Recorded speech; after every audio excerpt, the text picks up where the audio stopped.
जय Hind and hello guys, स्वागत है आपका आपके अपने YouTube चैनल ज्ञानदेह होस्ट में। और इस वीडियो में मैं आपको बताने वाला हूं बिहार पुलिस कांस्टेबल, जो कि आपकी कांस्टेबल की वैकेंसी प्रोविजन कांस्टेबल यानी कि PC, jail warder and mobile squad constable के लिए निकाली गई है। इस वीडियो के अंदर आपको मेनली बताया जाएगा कि कैसे आपको जेल वार्डर की जो पोस्ट है इस पर अप्लाई करना है। गाइज आपको वीडियो को पूरा देखना होगा ताकि आपसे इस फॉर्म को भरने में कोई भी मिस्टेक न हो। तो चलिए शुरू करते हैं। अगर आपने अभी तक वीडियो को लाइक शेयर न किया हो तो कर देना और चैनल को सब्सक्राइब करके बेल आइकन ऑन कर लेना।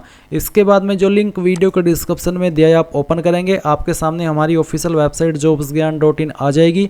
यहाँ पर आ जाने के बाद में आप इस भर्ती के एलिजिबिलिटी के बारे में जानेंगे, जहाँ पर आपको जानने को मिलेगा कि इसमें सभी कैटेगरी कैंडिडेट चाहे वो बिहार के या फिर किसी अन्य स्टेट के, उनको 100 रुपये फीस पे करनी है। फॉर्म आप लोग 6 अक्टूबर से लेकर के 5 नवंबर 2025 तक भर पाएंगे।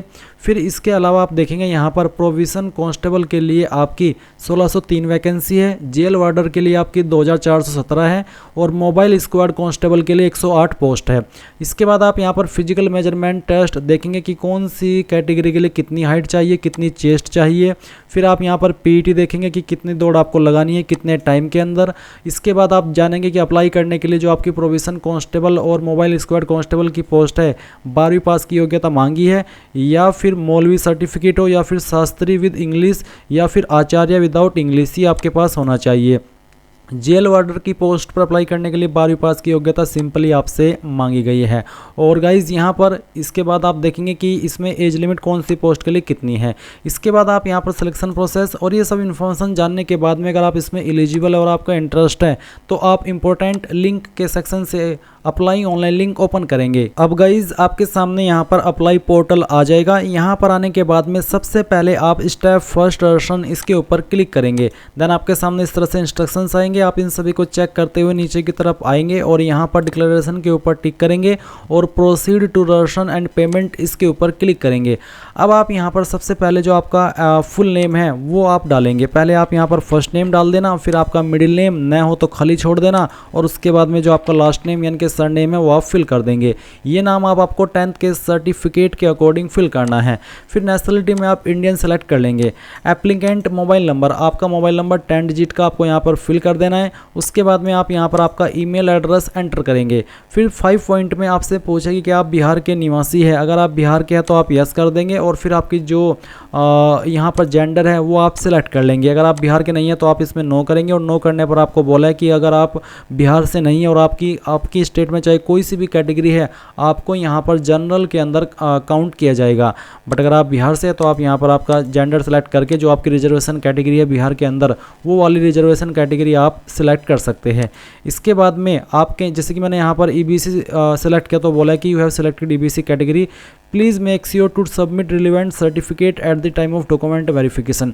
यानी कि आपसे अगर आप SC ST BC या EBC है तो जो सर्टिफिकेट है वो अभी नहीं लिया जाएगा। ये आपको डॉक्यूमेंट वेरिफिकेशन के टाइम पर ही वहाँ पर सबमिट कराना होगा, उनको दिखाना होगा। इसके बाद आती है डेट ऑफ बर्थ। तो जो भी आपकी डेट ऑफ बर्थ है वो आप सिलेक्ट कर लेंगे, पहले डे फिर आपका मंथ और उसके बाद में आपका ईयर। फिर पूछा है कि क्या आप बिहार जो स्टेट है उसके होम गार्ड है। अगर हाँ तो यस, नहीं तो आप नो करेंगे। 10 पॉइंट है कि क्या आप एक्स सर्विसमैन है। अगर हाँ तो यस, नहीं तो आपको नो करना है। फिर क्या आप बिहार गवर्नमेंट के एम्प्लॉय है। 11 पॉइंट में आपको आंसर करना है यस नो में। अगर है तो यस, नहीं तो आप नो करेंगे। 12 पॉइंट है कि are you having driving licence. अगर आपके पास लाइसेंस है तो आप यस कर देना, अगर नहीं है तो आप नो करेंगे। बट अगर है तो यस करने के बाद में आपको लाइसेंस का टाइप सेलेक्ट करना है, लाइट मोटर व्हीकल या हैवी मोटर व्हीकल, जो भी है वो सिलेक्ट कर लेना। फिर आप ड्राइविंग लाइसेंस नंबर डालेंगे, आपका ड्राइविंग लाइसेंस कब इशू हुआ था वो डेट डालेंगे। ये आपको आपकी लाइसेंस के ऊपर डेट देखने को मिल जाएगी। फिर आता है कि लाइसेंस इश्यूइंग डिस्ट्रिक्ट, कौन सी डिस्ट्रिक्ट के द्वारा आपका लाइसेंस इशू हुआ है वो डिस्ट्रिक्ट का नाम आपको यहाँ पर लिख देना है। इसके बाद ये सब इन्फॉर्मेशन चेक करते हुए आप प्रोसीड के ऊपर क्लिक करेंगे। प्रोसीड के ऊपर क्लिक करने के बाद यहाँ पर आपको बोला जा रहा है यू आर एलिजिबल फॉर, आपकी डेट ऑफ बर्थ के अकॉर्डिंग आप जिस पोस्ट पर अप्लाई करने के लिए एलिजिबल है वो पोस्ट आपको देखने को मिल जाएगी। मैं इन तीनों पोस्ट पर अप्लाई करने के लिए एलिजिबल हूँ, तो अब आप यहाँ से ओके कर दीजिएगा। ओके करने के बाद जो इन्फॉर्मेशन अभी आपने भरी उन सभी का प्रीव्यू आपके सामने है। आप इन इन सभी जानकारी को अच्छे से चेक कर लेंगे। जब आपको लगे कि सभी जानकारी सही है तो आप यहाँ पर डिक्लेरेशन के ऊपर टिक करेंगे और ये जो कैप्चा कोड आपके सामने आए वो कैप्चा कोड आपको यहाँ पर एंटर करना है एंड देन आप यहाँ पर मेक पेमेंट इसके ऊपर क्लिक करेंगे और यहाँ से ओके कर देंगे। अब आपको यहाँ पर पेमेंट के पेज पर ट्रांसफ़र किया जाएगा। आप आपकी fees debit card, credit card, SBI corporate credit card, banking connect या फिर UPI यानी कि इनमें से जिस माध्यम का इस्तेमाल करके जमा करना चाहे कर सकते हैं। तो आप यहाँ पर अपनी फ़ीस जमा कर दीजिए और उसके बाद में मैं आपको आगे का प्रोसेस दिखाता हूँ। अब गाइज़ यहाँ पर आप देखेंगे कि जो आपका रजिस्ट्रेशन है वो कंप्लीट हो चुका है और आपका पेमेंट भी सक्सेसफुल रहा है। आप यहाँ से इस जानकारी का स्क्रीनशॉट ले लीजिएगा या फिर जो पेमेंट रिसिप्ट है आप इसको डाउनलोड कर सकते हैं। अगर प्रिंटर न हो तो PDF के रूप में इसको डाउनलोड कर लेना। अब आप proceed to fill application form इसके ऊपर क्लिक करेंगे और यहाँ से ओके कर देंगे। आपके सामने इस तरह से इंस्ट्रक्शंस आएंगे, फिर आप यहाँ पर टिक करेंगे और proceed to fill application form इसके ऊपर क्लिक करेंगे। अब यहाँ पर जो इन्फॉर्मेशन आपने भरी थी वो सब इन्फॉर्मेशन है और नीचे आपको यहाँ पर सर्विस प्रेफरेंस देनी है। पहली चॉइस आप किस पोस्ट को देना चाहते हो आपको सेलेक्ट करना है। मैं पहली चॉइस यहाँ पर वार्डर को देना चाहता हूँ तो मैं इसको सेलेक्ट कर लेता हूँ। सेकंड मुझको प्रोविजन कांस्टेबल को देनी है और फिर तीसरी मुझे मोबाइल स्क्वाड कांस्टेबल को देनी है तो मैं इसको सेलेक्ट कर लेता हूँ। अगर आप यहाँ पर किसी 2 ही पोस्ट पर अप्लाई करने के लिए एलिजिबल है तो आपको उसी का ऑप्शन देखने को मिलेगा। अगर आप किसी एक पोस्ट पर अप्लाई करने के लिए एलिजिबल है तो आपको यहाँ पर एक पोस्ट का ही विकल्प देखने को मिलेगा। मेरी जो डेट ऑफ बर्थ है या फिर जो मेरी एलिजिबिलिटी की जानकारी है उससे मैं तीनों पोस्ट पर अप्लाई करने के लिए एलिजिबल हूँ, इसलिए मेरे सामने यहाँ पर तीनों चीज़ें आई है। अब आप यहाँ पर नीचे की तरफ आपका जो फादर नेम है वो एंटर करेंगे। ये भी आपको 10th के सर्टिफिकेट के अकॉर्डिंग फिल करना है। फिर 2 पॉइंट में मदर नेम डालेंगे। 3 पॉइंट में मैरिटल स्टेटस आपको बताना है, अनमैरिड, मैरिड या फिर डाइवोर्स्ड, जो भी है वो आप सेलेक्ट कर लेना। 4 पॉइंट में आइडेंटिटी कार्ड टाइप में आपको सेलेक्ट करना है इनमें से कोई एक आईडी। इनमें से कोई एक आईडी आपके पास होनी ही चाहिए। जो भी आईडी आप सेलेक्ट करते हैं फिर उसका नंबर आपको 5 पॉइंट में आइडेंटिटी कार्ड नंबर में फिल कर देना है। 6 पॉइंट है आइडेंटिफिकेशन मार्क, वो निशान जिससे आपकी बॉडी की पहचान होती है। निशान आपकी बॉडी के ऊपर कहीं पर भी हो सकता है। ये इस निशान इसलिए आपसे मांगा जाता है ताकि आप अपनी जगह पर किसी और कैंडिडेट से एग्ज़ाम ना लिखवा दे, क्योंकि ऐसे में फिर इसी निशान को जांचा जाता है कि उस कैंडिडेट की बॉडी के ऊपर ये वाला निशान है जिससे आपने एग्ज़ाम दिलवाया है या फिर नहीं है। तो आपको यहाँ पर इस निशान के बारे में लिखना है, चाहे जलने का, चाहे कटने का या फिर कोई बर्थ मार्क। और अगर नहीं है निशान ऐसा, पूरी बॉडी क्लीन है बिल्कुल, तो आप नो मार्क लिख सकते हैं। फिर है are you a ward of freedom fighter, क्या आप जो स्वतंत्रता सेनानी हैं उनके आश्रित है? अगर हाँ तो यस, नहीं तो आप नो करेंगे। इसके बाद एजुकेशनल क्वालिफिकेशन में आपको सबसे पहले 10वीं की इन्फॉर्मेशन देनी है। 10वीं आपने किस बोर्ड से की है या फिर किस स्कूल से की है उसका नाम आपको देना है। इनमें से कोई चीज़ भी दे सकते हैं, चाहे स्कूल का नाम चाहे बोर्ड का नाम, तो मैं यहाँ पर बोर्ड का नाम दे रहा हूँ। फिर आप पासिंग सर्टिफिकेट नंबर या मार्कशीट नंबर, तो इनमें से कोई एक चीज़ दे दीजिए, आपकी मार्कशीट नंबर या फिर सर्टिफिकेट नंबर। उसके बाद में आपकी जो सर्टिफिकेट है या फिर जो आपकी मार्कशीट है वो कब इशू हुई है वो डेट आपको यहाँ पर इस तरह से सिलेक्ट कर लेनी है। ये सिलेक्ट करने के बाद में आप यहाँ पर देखेंगे 12वीं की जानकारी। सेम वे में आप 12वीं की इन्फॉर्मेशन भरेंगे। आपको आपके बोर्ड का नाम बताना है, उसके बाद में आपका सर्टिफिकेट या नंबर या मार्कशीट नंबर, कब आपने इस क्वालिफिकेशन को पास कर लिया था, वो क्वालिफिकेशन का जो डेट, मंथ, ईयर है वो आप यहाँ पर बताएंगे, यानी कि आपका सर्टिफिकेट इशू डेट या मार्कशीट इशू डेट आपको देना है। फिर आप नीचे देखेंगे ग्रेजुएशन की जानकारी, जो कि ऑप्शनल है। अगर आपके पास है ग्रेजुएशन तो आप यहाँ पर उसकी जानकारी भर देना, जिसमें कि आपको इसमें ग्रेजुएशन के सेक्शन में जो आपने ग्रेजुएशन की है जैसे कि BA, BSc, BCom वो आप लिख दीजिएगा, नहीं तो आप खाली छोड़ दीजिए।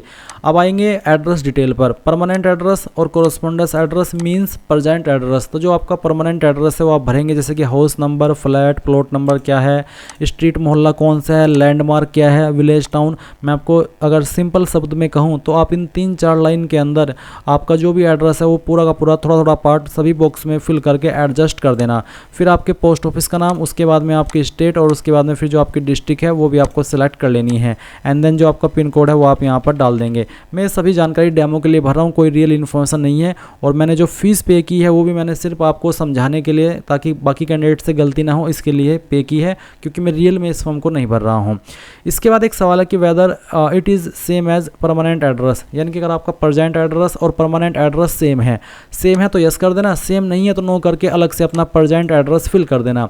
अब कुछ सवाल है, इनमें बेसिकली आप सभी में नो कर दीजिएगा। आपको पढ़ लेना है एक बार और फिर उनको नो कर देना है, क्योंकि ये सवाल सारे आपके कैरेक्टर से जुड़े हुए हैं कि कहीं कोई केस तो आपके ऊपर दर्ज नहीं है, किसी केस में दोषी तो नहीं ठहरे गए हो, कोई केस तो नहीं चल रहा है, या फिर आपको किसी बोर्ड के द्वारा निकाला तो नहीं गया हो। तो ये सब आपको यस नो में आंसर करना है।